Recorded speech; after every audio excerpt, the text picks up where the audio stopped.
ഇപ്പോൾ നമുക്കൊപ്പം അഡ്വക്കേറ്റ് ബൈജു തിട്ടാല കൂടി ചേരുകയാണ്, കേംബ്രിഡ്ജ് മുൻ മേയർ. ശ്രീ ബൈജു തിട്ടാല, നമുക്കറിയാം ട്രംപിന്റെ രണ്ടാം ഊഴത്തിൽ എന്താണ് മസ്ക് വഹിച്ച പങ്ക് എന്നത്. ഇപ്പോൾ പാലം കടന്നു കഴിഞ്ഞപ്പോൾ മസ്കിനെ പൂർണ്ണമായും തള്ളുകയാണോ ട്രംപ്? ഇന്ന് ഈ പാർട്ടി പ്രഖ്യാപനത്തിന് ശേഷമൊക്കെയുള്ള വാക്പോരെല്ലാ സാമാന്യ മര്യാദയും ലംഘിച്ചുകൊണ്ടുള്ള വ്യക്തിപരമായ അധിക്ഷേപത്തിലേക്ക് കൂടി കടന്നിരിക്കുകയാണ്. ഞാൻ എൻ്റെ ഒരു വ്യൂ കുറച്ച് മുമ്പ് ചോദ്യം ചോദിച്ചില്ലേ, നമ്മുടെ അൻവറിനെ പോലെ ആകുമെന്ന് ചോദിച്ചില്ലേ.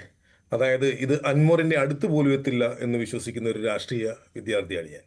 എൻ്റെ കാരണം ബ്രിട്ടനിലെ പൊളിറ്റിക്കൽ പോളിസികളും പൊളിറ്റിക്കൽ റൂളുകളും അല്ലെ അവരുടെ കോൺസ്റ്റിറ്റ്യൂഷനുമായി ബന്ധപ്പെട്ട പ്രശ്നമാണ്. ഇപ്പോൾ ഉദാഹരണമായിട്ട് മസ്കിന് ഏതെങ്കിലും ഒരു സ്റ്റേറ്റിൽ മത്സരിക്കുക, ഫോർ എക്സാമ്പിൾ ആ സ്റ്റേറ്റിൽ മത്സരിക്കണമെങ്കിൽ അദ്ദേഹത്തിന് ഒരു ചിഹ്നം വേണം. ആ ചിഹ്നം വേണമെങ്കിൽ ഉദാഹരണമായിട്ട് ഞാൻ പറയാം, ഈ നമ്മുടെ കാലിഫോർണിയയിൽ 209, അതായത് 2.5 ലക്ഷത്തിനടുത്ത് സിഗ്നേച്ചർ ഉണ്ടെങ്കിൽ മാത്രമേ അദ്ദേഹത്തിന് ഒരു പോളിംഗ് ബുക്ക്, ഒരു ബാലറ്റിന് അപ്ലൈ ചെയ്യുക. ഒരു ബാലറ്റിൻ്റെ സിമ്പിൾ നമ്മുടെ കൈപ്പത്തി എന്നൊക്കെ പറയും പോലെ, അല്ലെങ്കിൽ മറ്റേ അരിവാൾ ചുറ്റി നാഷണൽ എന്ന് പറഞ്ഞ ഒരു സിമ്പിൾ അത് അപ്ലൈ ചെയ്യണമെങ്കിൽ എൻ്റെ ലെസ് ദാൻ 150 ഡേയ്സ് ആണ് എൻ്റെ ഓർമ്മ. 150 ദിവസത്തിനകത്ത് ഇത്രയും ആളുകളുടെ സിഗ്നേച്ചർ ഉണ്ടെങ്കിൽ മാത്രമേ ഇദ്ദേഹത്തിന് ഇത് കിട്ടുകയുള്ളൂ. US-ൻ്റെ ഒരു പ്രത്യേകത, ഫെഡറൽ സ്റ്റേറ്റ് എല്ലാ സ്റ്റേറ്റുകളിലും ഡിഫറെൻറ്റ് റൂൾസാണ്.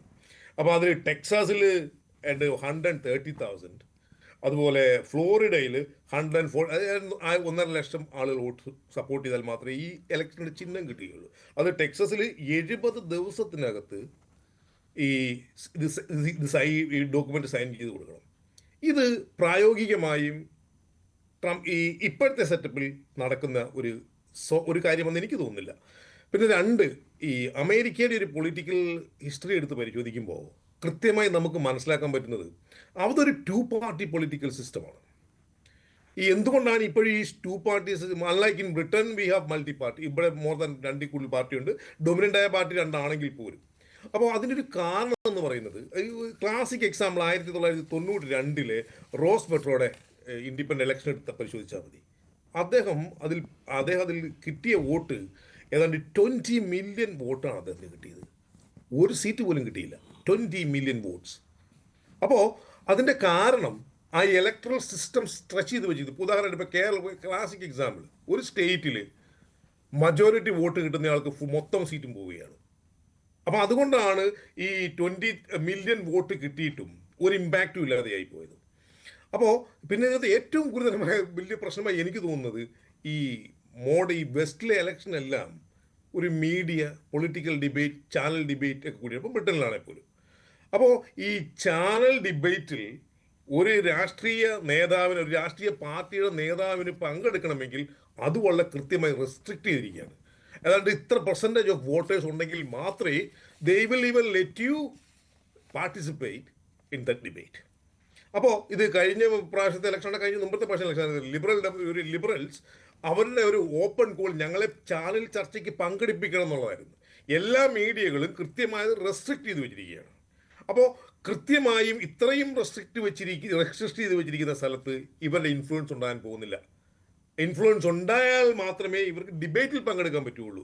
പിന്നെ ഇതിന് ഏറ്റവും വലിയ ബാരിയർ എന്ന് പറയുന്നത് ഇതിൻ്റെ ഫണ്ടിങ് ആണ്. ഇപ്പോൾ ഇലോൺ മസ്ക് എത്ര കാശുകാരനാണെന്ന് പറഞ്ഞാലും ഈ ഒരു ഇലക്ഷൻ ഫേസ് ചെയ്യാനുള്ള മുഴുവൻ ഫണ്ടും അങ്ങ് ഫണ്ട് ചെയ്ത് കളയും എന്ന് വിശ്വസിക്കുന്ന ഒരു രാഷ്ട്രീയക്കാരനല്ല ഞാൻ. അതിൻ്റെ കാരണം ഈ കഴിഞ്ഞ എനിക്കിത് US ഇലക്ഷനിലെ ഈ ഡെമോക്രാറ്റ്സ് പബ്ലിക്കിൽ നിന്നും കളക്ട് ചെയ്തത് ഏതാണ്ട് 700 മില്യൺ പൗണ്ട്സാണ്.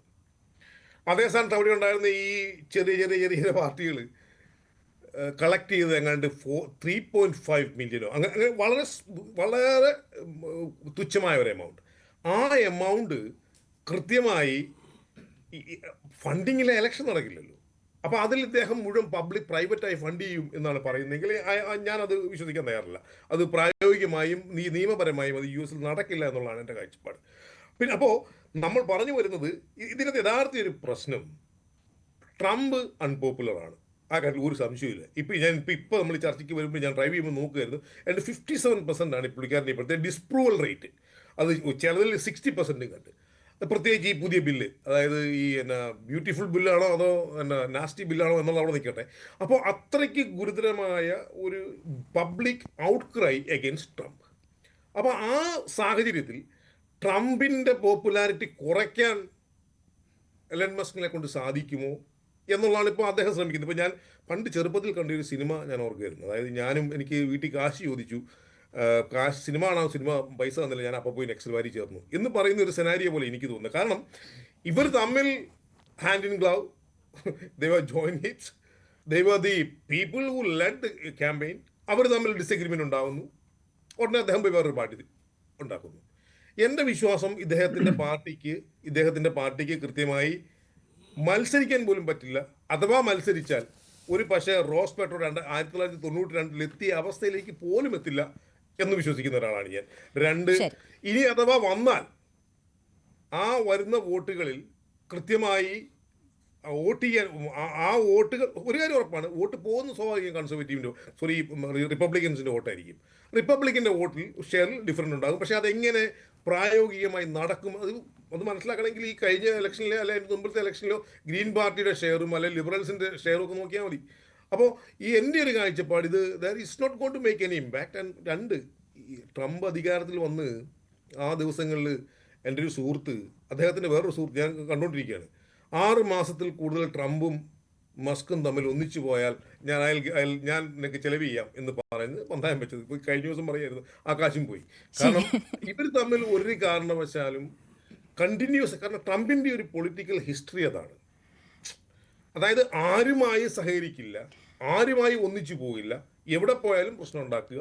അത് പൊളിറ്റിക്കൽ അൺസർട്ടനിറ്റിയിലേക്ക് കൊണ്ടെത്തിക്കുന്ന ഫ്രണ്ട്സിനെ ബിസിനസ് പാർട്ട്നേഴ്സ് ആക്കരുത് എന്നൊരു ചൊല്ല് ബിസിനസ്സുകാർക്കിടയിലുണ്ട്. എന്തായാലും ബിസിനസ്സുകാരായ 2 പേർ ഒത്തുപോയില്ല 6 മാസത്തിൽ കൂടുതൽ എന്നുകൂടി തെളിയിക്കുന്നു എന്നതാണ്. ഞാൻ മറ്റ് അതിഥികളിലേക്ക് കൂടി തിരിച്ചെത്താം.